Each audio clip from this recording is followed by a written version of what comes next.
अब हम कैम्ब्रिज आइल्स की जो 9 स्टूडेंट बुक है उसके रीडिंग पैसेज को देख रहे हैं। टेस्ट 3 की बात कर रहे हैं हम। इसमें 14 से 26 क्वेश्चन है। ये नंबर ऑफ क्वेश्चंस नहीं, क्वेश्चन की नंबरिंग है। और इसमें जो पैसेज है वो है टाइडल पावर पे, जो ब्रिटेन से संबंधित है। मैं इसे पढ़ूंगा, उसको ध्यान से सुनिए और उसके आगे जो क्वेश्चन आएंगे उन्हें हम सॉल्व करने की कोशिश करेंगे। Undersea turbines, which produce electricity from the tides, are sent or set to become an important source of renewable energy for Britain. It is still too early to predict the extent of the impact they may have, but all the signs are that they will play a significant role in the future. अब ये जो stanza है या जो अलग अलग आपके paragraph है, इनको ध्यान से सुनिए क्योंकि आगे जो क्वेश्चन आने वाला है वो इसी पैराग्राफ पर डिपेंडेंट है कि किस पैराग्राफ में क्या कहा गया है। ए है operating on the same principle as wind turbines, the power in sea turbines come from the tidal currents which turn blades similar to ship propellers, but unlike wind the tides are predictable and the power input is constant. तो Tide जो है predictable होती है, power input constant होता है। The technology raises the prospect of Britain becoming self-sufficient in renewable energy and drastically reducing its carbon dioxide emissions. तो इसकी carbon dioxide जो एमिशन है, जो एक्चुअल पावर है, जो ग्लोबल वार्मिंग हो रही है हमारे ग्लोब पे, हमारे जो जिस प्लैनेट पे हम रहते हैं, जिसे हम अर्थ कहते हैं, तो उसके लिए बात बड़ी इंपॉर्टेंट है। If tide, wind and wave power are all developed, तीनों चीज अगर होंगी तो हम इन सबसे बच सकते हैं। Britain would be able to close gas, coal and nuclear power plants and export renewable power to other parts in Europe. तो ब्रिटेन इन सबको बंद कर पाएगा और साथ में वो जो ये रिन्यूएबल पावर है जो टाइड से आ रहा है उसे यूरोप में भेज भी सकेगा। Unlike wind power which Britain originally developed and then abandoned for 20 years, Britain ने पहले बनाया, 20 साल तक ये बंद रहा। डच यानी कि नीदरलैंड्स, उन्होंने इसको मेजर इंडस्ट्री बनाया। Dutch to make its major industry, undersea turbines could become a big export earner to island nations such as Japan and New Zealand. जो आइलैंड है जैसे जापान और न्यूजीलैंड, इनके लिए तो बहुत अच्छी बात हो जाएगी। अब बी पे आ गए। Tidal sites have already been identified that will produce 1/6 or more of the UK power. अब sites की बात हो रही है यहाँ पर, sites. And at price competitive with modern gas turbines and undercutting those of the already ailing in nuclear industry. One site alone, the Pentland Firth, जो पहली साइट है वो Pentland Firth है, between Orkney and Main Scotland, could produce 10% of the country's electricity with banks of turbines under the sea. And other at Alderney in the Channel Island, 3 times the 1,200 megawatts of Britain's largest and newest cheapest अगर आपको चाहिए तो वो nuclear plant की बजाय यहां से मिलेगी। मतलब अगर 3 टाइम, आप सोचिए 3 टाइम, तो कितनी बड़ी बात हो रही है। साइजवेल इन सफॉक, तो यहां पर हम साइट्स की बात कर रहे हैं। अदर साइट्स आइडेंटिफाई, दूसरी साइट जो है identify include the Bristol channel and the west coast of Scotland, particularly the channel between ये Campbeltown and northern island. B में हमने साइट की बात की, ए में हमने यहां पर गैस वगैरह CO2 वगैरह की बात की।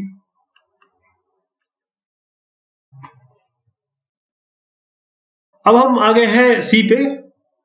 Work on designs for the new turbine blades and sites are well advanced at the University of Southampton sustainable energy search group.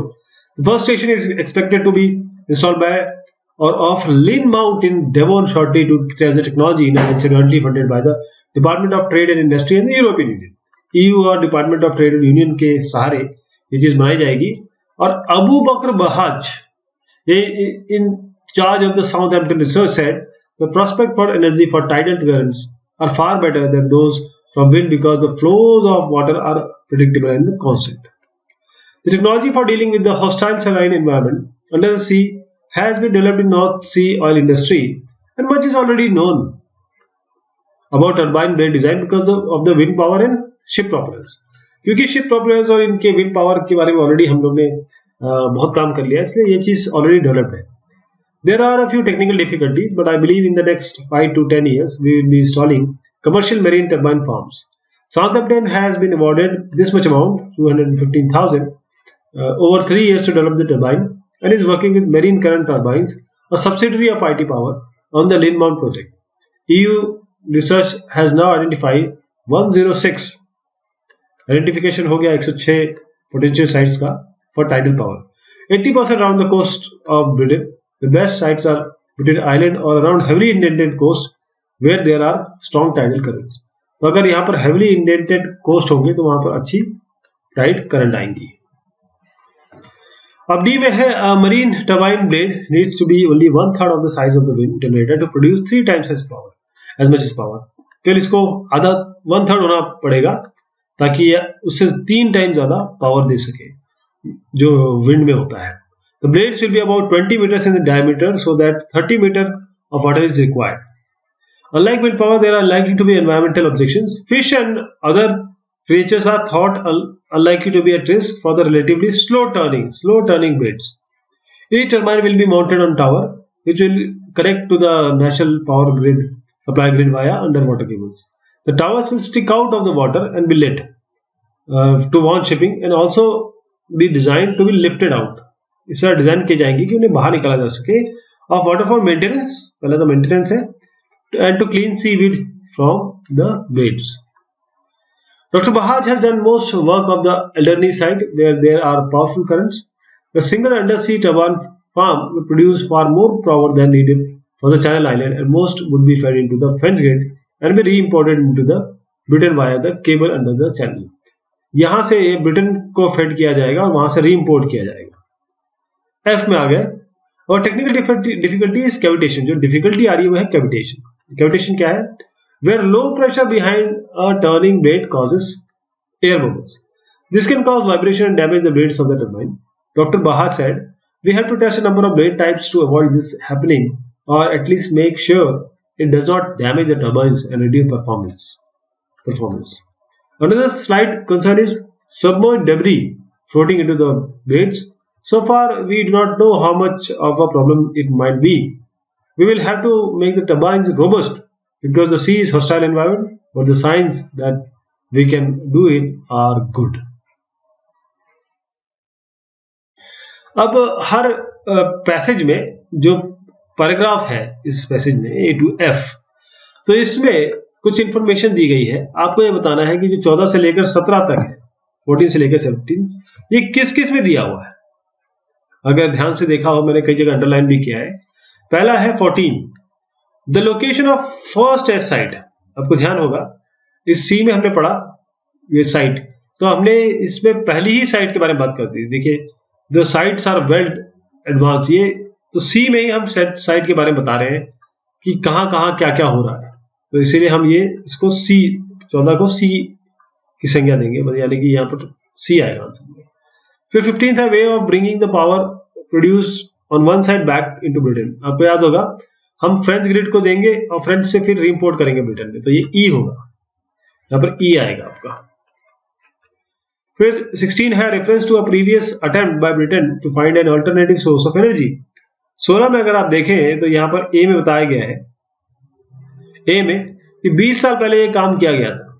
20 साल पहले काम किया गया था, फिर इसको बंद कर दिया गया जब तक जो नीदरलैंड वालों ने, डच ने, हॉलैंड ने इसको एक मेजर इंडस्ट्री नहीं बना दिया. उसके बाद आज इस पे दोबारा बात हो रही है. तो हम यहाँ पर जो 16 है इसमें ए देंगे, ए. फिर आता है 17, mention of the possibility of applying technology from another industry. आपको ध्यान होगा कि ये सी में हमने बात की थी कि ऑलरेडी शिप प्रोपेलर्स और ये टर्बाइन ब्लेड डिजाइन की ये जो अलग अलग इंडस्ट्री है विंड वाली और जो शिपिंग है उसमें ऑलरेडी बहुत एडवांस हो चुका था. ये दूसरी इंडस्ट्री से टेक्नोलॉजी की बात हो रही है. तो 17 के लिए हम दोबारा सी करेंगे, इसलिए यहां पर दिया गया you may use any letter more than once. तो सी यहां पर 2 बार आ गया. अब आती है बारी 18 से लेकर 22 तक की. हमको 5 लेटर लेने हैं ए से जे, और ए से जे यानी कि यहां पर केवल हम 5 चूज करेंगे जो जो क्लेम राइटर ने दिए हैं उससे मैच करते हैं टाइडल पावर के बारे में। जो मैच नहीं करते हैं उन्हें हमें सिलेक्ट नहीं करना है, जो मैच करते हैं उन्हें हम ले लेंगे। तो सबसे पहला है ए। क्या है ये बता रहा है कि it is more reliable source of energy than wind power. ये तो बिल्कुल यही कहा गया है, इसमें पहला चूज कर लेंगे हम। बी है it would replace all other forms of energy in Britain. ये कहा तो गया है, लेकिन ये नहीं कहा कि ये पूरी तरह तरीके से रिप्लेस किया जाएगा। हाँ, ये पावर है इसमें कि ये रिप्लेस कर सकता है, तो बी को हम नहीं लेंगे। सी है its introduction has come as a result of public pressure. ये तो कहीं भी नहीं किया, पब्लिक प्रेशर की तो बात ही नहीं की गई। D it would cut down on air pollution. देखिए आपको याद होगा कि हमने यहाँ पर मैंने लिखा भी था शायद, ये CO2 कार्बन डाइऑक्साइड जो ग्लोबल वार्मिंग हमारे ग्लोब में जो CO2 एमिशंस हो रहे हैं उससे हीट बढ़ रही है। हीट बढ़ने से हमारा जो बर्फ है वो पिघलेगी। बर्फ पिघलेगी तो जो आइलैंड्स है, आइलैंड देश है, वो सारे सबमर्ज हो जाएंगे। तो उसके बारे में बात हुई थी यहाँ पर।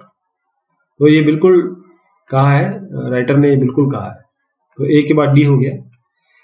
ई में कहा गया है कि it could contribute to the closure of many existing power station in Britain. बिल्कुल सही है, न्यूक्लियर पावर को बंद भी किया जा सकता है अगर ये अच्छी इसमें एनर्जी आने लगी तो। अब एफ की बात हो रही है, it could B means of increasing national income. बिल्कुल सही, आप जब दूसरे देश को बेचेंगे सरप्लस तो आपको पैसा भी आएगा। जी, it could face a lot of resistance from other fuel industry. ये तो कहीं भी नहीं किया गया है, कोई रेजिस्टेंस नहीं करेगा। H it could be sold more cheaply than any other type of fuel. ये भी कहीं नहीं कहा गया है। It could compensate for the shortage of inland sites for energy production. ये भी कहीं नहीं कहा गया है। फिर it is best produce in the vicinity of coast land with particular features. आपको याद होगा कि यहाँ पर कहा गया है कि जो हेविली इंडेंटेड कोस्ट है वहां पर स्ट्रॉन्ग टाइडल करंट्स आती है, तो उसके लिए ही ये बात की गई है। तो हम ये जे ले लेंगे। तो अल्टीमेटली हमने क्या लिया, ADEFJ। अब 23 से 26 की बात हो रही है। इसमें डायग्राम दिया हुआ है जो अंडर सी टर्बाइन जिस तरीके से बनाया जाएगा। अब ये अंडर सी टर्बाइन में आप देखिए कि आपको एक से ज्यादा वर्ड नहीं लिखने हैं, जो यहाँ पर गैप्स भरने हैं। पहला है whole tower can be raised for dash and the extraction of seaweed from the blades. अब देखिए यहां पर कहा गया है कि इसको उठाया जाएगा और उठाने के बाद इसको साफ भी कर सकते हैं आप। तो ये कहां पर था मैं आपको बताता हूं, मैंने इसको अंडरलाइन किया है। और that will be supply grade water में। ये देखिए design to be lifted out of water for maintenance. तो यहां पर आपका आएगा मेंटेनेंस। फिर air bubbles result from the dash. इसे क्या था आपको याद है, ये क्या था, 25 के पहले 24 कर लेते हैं। Sea life not in danger due to the fact that the blades are comparatively, ये स्लो टर्निंग, बहुत स्लो टर्न करेंगे इसलिए ये बेचारी मछलियों को कुछ भी नहीं होगा। Air bubbles result from dash 25। आपको याद होगा जो लो प्रेशर बनेगा पीछे, जब ये घूमेगी ना, जब ये इस तरीके से घूमेगी तो यहाँ लो प्रेशर बनेगा, उसका क्या होगा, this is known as cavitation, जिसे हम कैविटेशन कहते हैं। तो ये अभी हमने देखा कैम्ब्रिज आइंस्टाइन का टेस्ट 3 का रीडिंग पैसेज 2। बहुत शुक्रिया, बहुत मेहरबानी आपसे देखिए।